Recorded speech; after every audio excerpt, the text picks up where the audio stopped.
The G-Wade Podcast with Deacon Dirty. You said to think big. Think big. You have to think big, and the thing is that we have enough small thinkers.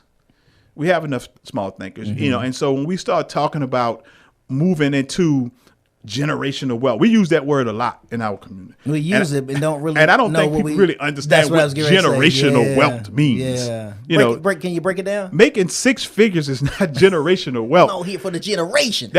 Six figures now is being able to pay my bills and wait for my next check now. Yeah. And so we got to start thinking big when we start talking about leaving legacies, when we start talking about leaving things to our kids. So when we start talking about having a business, all right, if you start one location, why not two? Once you get two, why not three? Because the process actually gets easier.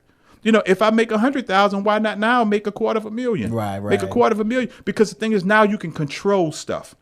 And see, this is why I say think big, because if we really truly adamant about changing our community, leaving our kids something, you're going to have to think bigger.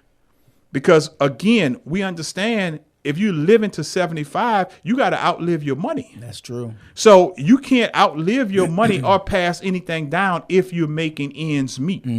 So the only way you can do these things and you can change and you can affect change is by thinking big. So now when I get the $250,000, I want $500,000. When I get $500,000, I want $1 million. And I want to keep that going because that's the only way you're going to basically be able to move. But then if you really want to employ your community, I got to have a bigger business to be able to employ people. Yeah. So I got to get away from the whole mentality of, all right, I'm a one-man operation, because again, I'm a high profile employee pretty much.